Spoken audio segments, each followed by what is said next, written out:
우리 이석현 평론가가 보시기에 지금 이 민주당과 조국당과의 합당 뭐 어떻게 보고 계십니까? 제가 사실 지난주에 지금 민주당 내 김어준 vs 이동영 전쟁이 펼쳐지고 있다라는 얘기를 했다가 예. 너 내부 갈라치기야 딴 당 놈이 네. 내부 갈라치기야 욕을 먹었는데 네. 그런데 그 일이 실제로 일어났습니다. 그래서 한 주 사이에 핵폭탄이 떨어졌고요. 예. 저는 뭐 한마디로 얘기하면 이거는 당내 권력 투쟁이라고 봅니다. 당내 권력이라 하면 어느 권력과 어느 권력의 투쟁이다. 지난주에 말씀드렸다시피 뭐 쉽게 말하면 김어준 대 이동영일 수도 있고요. 뭐 정확하게 얘기하자면 친명 대 전통적 민주당. 안에는 이제 친문, 친노 혹은 운동권, 시민사회까지. 예.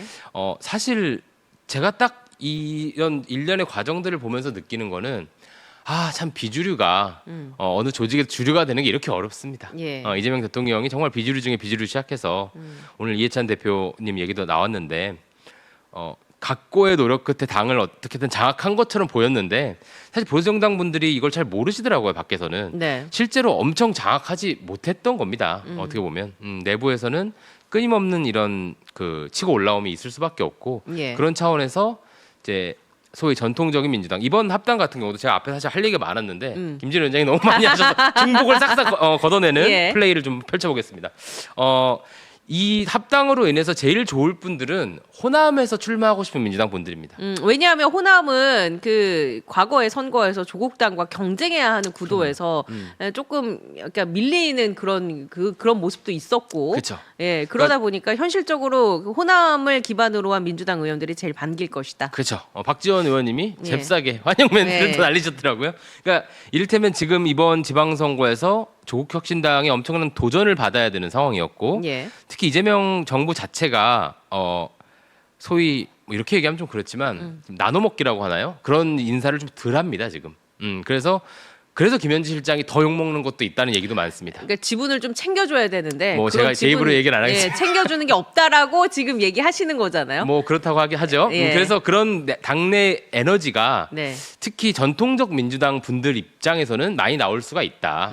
그렇기 때문에 불만이 굉장히 많은 상황에서 조국혁신당의 거센 도전을 받아야 되는 호남 지역 선거에서는 상당한 뭐 효과 아닌 효과가 있겠죠. 근데 이제 돌아보면 그게 1번 실제로 전체 선거 판세에 도움이 될까? 예. 호남에서 조금 뭐 더 얻고 다른 수도권이나 접전지에서 과연 좋은 효과를 얻을 수 있을까? 어떻게 보십니까? 당연히 안 좋죠.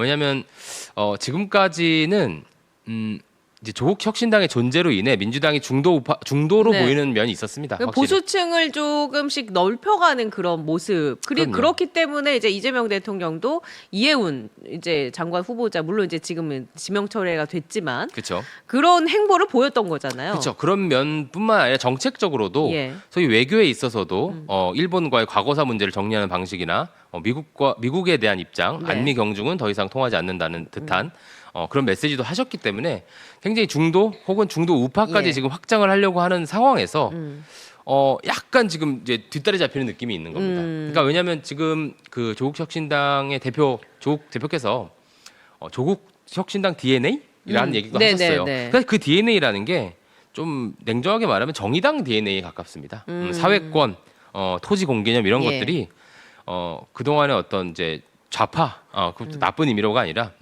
소위 민주당이 좌경화돼 있어요. 되게 나쁜 의미처럼 들리네. 근데 소위 이제 진보적 의제를 선점하고 확 했던 한 십몇 년이 있습니다. 근데 그거를 안 했기 때문에 사실 이재명 대통령이 된 거거든요. 이 사람 다르다. 실용적이다. 그쵸. 나한테 효능감을 준다. 이게 그럼요. 가장 컸잖아요. 그쵸. 그러니까 이념적으로는 어쨌든 민주당 안에 있으니까 그 이념의 바운더리 안에서 실용을 추구한다. 그러면은 이제 내 살림살이가 좀 나아지는 거 아니야?라고 판단한 그쵸. 뭐 일부 이제 중도에 있는 또 보수에 있는 분들이 투표를 했기 때문에 이재명 대통령에 당선됐을 수 그럼요. 있죠. 예. 그러니까 그렇게 계엄 이후의 선거였는데도 압도적 승리를 못했지 않습니까? 그만큼 아슬아슬한 승부가 늘 펼쳐지는 와중에 사실 저는 그렇게 중도, 전 중도란 말은 별로 좋아하지 않는데 무당파, 예. 평소에 이제 정치의 고관여층은 아니지만 어떤 결정의 순간에 딱 표를 행사하시는 분들 입장에서는 네. 생각보다 이분이 이념적이지 않네. 민주당이 예전 같이 그냥 강성 이런 일변도로 가지 않겠네라는 이제 일말의 신뢰를 했기 때문에 사실 민주당이 집권을 할 수 있는 거거든요. 근데 이제 그런 좋은 흐름이 저는 그게 좋은 흐름이라고 봅니다. 이 무당파 입장에서도 만약 이재명 대통령이 그 길로 가는 거에 대해서는 굉장히 늘 찬성하고 뭐 거의 숭배를 합니다. 그럴 때마다. 그런데 그 흐름이 좀 끊긴다.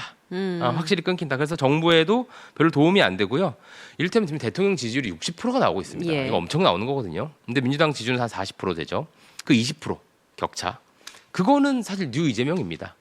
제가 말씀드리는 무당파, 예. 평소 민주당을 강성 지지하지는 않으나 이재명 대통령의 중도 행보에 대해서는 인정하는. 네. 이제 그런 분들을 이제 꽉 잡고 가야 되는데 조국 혁신당 합당하는 거는 전혀 그 길과는 좀 다르다. 그러면 이거 약간 질문에 대한 답을 안 하셔도 되는데 지금 무당파시죠? 네네. 근데 만약에 내일 선거가 치러진다. 아하. 예, 조국당과 민주당과 합당 이슈가 이제 있고 만약에 아하. 뭐 정말 시나리오대로 합당이 됐다 칩시다. 그러면 그 합당 이슈 있기 전에는 이재명 대통령의 실용 노선에 공감을 해서 그쵸. 이재명 대통령의 그 정당 그러니까 그 민주당에 투표를 할 가능성이 매우 높다고 제가 생각했을 때는 지금 이석현 평론가의 그렇게 행보가 해석해 주셨습니다. 예, 제 입으로 하지 읽히는데 않겠습니다. 읽히는데 이 합당 이슈 이후에는 선택을 안 할 가능성도 있다고 보십니까? 그렇죠. 있습니까? 그러니까 뭐 개인적으로. 왜 저한테 십자가 밝히래? 종교의 자유와 아니 근데 네. 이건 면이 있을 것 같아요. 확실히 이 합당에 대한 문제 의식을 드러내고 싶은 지지층들이 있을 겁니다. 무당파들이 이재명 잘 간다고 생각해서 지지해 줄라 그랬는데 이렇게 가면 나는 널 도와줄 수가 없어. 그러니까 무당파 입장에서. 그렇죠. 네. 무당파 입장에서 이렇게 하면 내가 원하는 방식이 아니야. 해서 표가 덜 나올 가능성 분명히 있고요. 왜냐하면 합당을 하게 되면 네. 정책적 통합도 해야 됩니다. 일정 부분. 근데 이를테면 뭐 토지 공개념, 예. 비동의 가늠죄, 네네. 차별금지법 이런 거 지금 민주당이 사실 못하는 겁니다. 그러니까 못한다는 게 나쁜 의미로가 아니라 어쨌든 일종의 중도적 대중 정당으로서 그렇죠. 숨고르기를 하는 네. 면도 있는 거거든요. 근데 이런 거가 다 들어오는 겁니다. 감당하실 수 있겠습니까? 예. 선생님 이런 생각이 들고요. 그 아까 전에 권력 투쟁의 차원에서 지금 이 사건을 해석해 주셨는데 그러면 그 권력 싸움에서는 승자가 있지 않습니까? 지금 이제 전쟁이 시작된 거죠. 이제 전쟁이 시작됐기 때문에 승자를 예측하기엔 아직 섣부르다 보시는 겁니까? 지금은 솔직히 비주류입니다. 저 대통령 이게 아까 그러니까 초반에 누가- 말씀드린 게 대통령이 돼도 비주류라. 이게 참 어려운 겁니다. 어떤 한 조직의 주류가 된다는 게 대통령이 됐음에도 특히 정권 초인데도 예. 이렇게 압도를 못하고 이렇게 기어오르게 할 수가 있는지. 그러니까 이게 참 여러 생각이 들더라고요. 이게 네. 보수 세력이 지지부진해서 생기는 일이기도 해요. 저쪽이 워낙 망가져 있으니까 네네. 우리끼리 좀 싸워도 되는 공간이 좀 생긴 거고요. 예. 그리고 또 하나는 참 이게 제가 계속 말씀드렸다시피 이번 8월 전당대회에서 거의 양쪽이 끌어올 전쟁을 할 것이다. 이재명 정부의 분수령이 이번 8월 전당대회 당대표 선거에서 있을 것 예. 같고 뭐 정청래 vs 김민석으로 예. 모아질 가능성이 높고 김진애 위원장님이 왜 서울시장으로 김민석 얘기하신지 모르겠는데 뭐 여러 해석이 저는 가능할 수 있지만 네. 하지 않겠습니다. 그러나 어쨌든 김민석 총리께서 지금 거의 선거를 방불케 하는 행보를 하고 계세요. 베이커를 만나질 않나, 제이디 벤스를 만나지 않나. 아니 뭐. 이제 총리로서 의무를 다하는 걸 수 있잖아요. 이렇게 홍보가 많이 된 총리가 많지 않습니다. 그래요? 보통 그렇게 보도 자료가 그게 나쁘다는 의미가 네. 아닙니다. 그래서 아마 염두를 굉장히 해두실 것 같고 이게 또 국무총리의 그런 광복 행보를 용인하는 측면도 있을 겁니다. 대통령실에서. 그러니까 원래 저도 청와대 행정관을 했었으니까 약간 그런 측면이 있어요. 행사가 있어요. 대통령급. 약간 대통령 일정이 바빠. 그러면 우리끼리 그 얘기합니다. 총리님 가시라 그래. 약간 이런 식으로. 그러니까 예. 총리님 원래 우리나라 대통령제에서 국무총리라는 자리 자체가 그렇게 막 돋보이기는 어려운 자리인데 생각보다 김민석 총리께서 홍보가 지금 많이 되고는 계신 것 같고 뭐 아쉽긴 하지만 저는 뭐 비판할 수는 있습니다. 왜냐하면 좀 홍보가 관성적이고 좀 재미가 없는 편은 있습니다. 그러면 김민석 총리가 이제 본인이 서울시장은 안 나가겠다라는 의지를 어떻게 보면 공공연하게 드러낸 셈이잖아요. 그 지난주에 있었던 공지 문자도 그렇고. 아하. 그러면 당 대표 선거는 나간다고 보시는 거예요? 저는 뭐 한 100만 원 정도 걸 수 있습니다. 아 그래요? 예, 예. 아니 왜냐하면 이게 네. 참 슬픈 것이 슬프다고 하면 좀 그런가요? 이재명 친명계가 사람이 많지 않습니다. 왜냐하면 워낙 비주류 상태로 고속 성장을 해서요. 예. 어떤 인적 네트워크를 팍 이렇게 만들 그 기회를 못 얻기도 했고 비주류니까 애초에 없습니다. 예. 그렇기 때문에 있는 분들을 총 가용해서 총동원해야 되는 상황일 거다. 그런 예. 면에서 김민석 총리가 당대표 나가는 거의 뭐 100%라고 보고요. 예. 모두가 그렇게 인식하고 있기도 하고. 네네. 그렇죠. 근데 이제 그 문제는 또 발생하겠죠. 이제 6월에 총리를 그만두시면 다음 총리는 또 누구가 그렇죠. 할 것인가. 이제 그 문제가 네. 저는 생각보다 이게 예언 예언입니다. 상당히 파격적인 분이 올 수 있을 것이다. 예를 들면 그러니까 이해운 전 총리 후보자의 경우도 네. 굉장히 충격이었잖아요. 그렇죠. 처음에 그런 느낌으로의 그렇죠. 충격이 있을 수 있다. 그렇죠. 제가 뭐 말은 쓰면 안 드리겠지만 뭐 그렇게 따져보면 한 뭐 10명 이내일 겁니다. 예. 따져보면. 대표적으로 떠오르는 인물이 지금 몇 명이 있긴 한데. 뭐 제가 뭐 알고 얘기하는 건 아니고요. 예. 근데 분명히 그 국무총리 그 자리가 이번 이재명 정부 초기에 사실 지금 초반에 힘이 쓸 때이기 때문에 그때 뭔가 성과를 만들고 확실한 정책적 피벗을 해야 된다고 생각하실 거고요. 저는 이재명 대통령의 중도 실용 행보가 꼭 그의 선의뿐만 아니라 불가피하게라도 하고 싶어 하실 것이라고 생각합니다. 왜냐하면 그래야 정권이 성공하고요. 그래야 재창출이 되고 또 하나 그래야 사법 리스크에서 유리할 수 있습니다. 성공한 대통령이 돼야. 만약에 정권 재창출 실패하고 지지율 막 박살나고 이러면 수많은 지금 뭐 사법 리스크 같은 거 이제 임기 네. 후에 매우 힘드실 거거든요. 그런 측면에서 저는 이재명 대통령이 중도 실용 혹은 중도 보수로까지 나아갈 가능성이 매우 높다. 이런 차원에서 이번 6월에 이제 김민석 총리가 이제 당대표 나가신다는 전제하에 당대표 선거를 준비하러 그때 상당히 파격적인 예. 인선이 있을 가능성이 높다.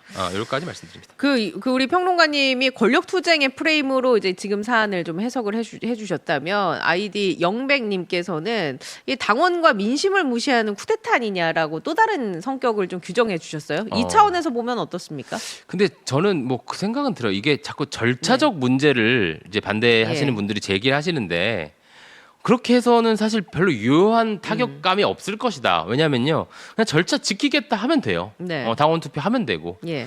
근데 당원 투표 이번에 1인 1표제에도 처음에 절차적 문제가 뭐 미비하다 이런 식으로 얘기했는데 결국 어제 85% 찬성으로 네네. 통과됐잖아요. 그러니까 이게 참 좀 아이러니한 것이 그동안 이 절차적 문제만 자꾸 이제 집중을 하시면 물론 투표율은 얼마 안 나왔습니다. 진짜 좀. 30% 예. 뭐 예. 그렇죠. 뭐 그렇긴 하지만 그 투표를 결국 절차적 이걸 지키면 그만이기 때문에 예. 다른 이제 논거를 가지고 오셨으면 좋겠고 또 하나는 뭐 이게 선거에 불리하다 이런 거 말고 네. 좀 노선과 이념이 다르다 이런 좀 얘기가 들어가야 예. 소위 토론이 좀 붙는 겁니다. 근데 자꾸 이건 선거에 불리해 뭐 절차가 안 맞아 이렇게 자꾸 논거를 드시면 좀 결국 지게 된다. 왜냐하면 통합 그 자체가 명분이 없지는 않거든요. 뭐 서로 합친다는데, 근데 이제 그걸 넘어서려면 이거는 이 노선이 완전히 다르다. 그리고 이렇게 하면 우리가 추구하는 가치가 다를 것이다라고 주장하시는 게 더 좋고, 국민과 당원을 무시한다고 하는데 그걸 또 동의하시는 당원도 절반 있는 거 아닙니까? 그래서 결판을 한번 내야 된다. 8월에 그렇습니다. 예.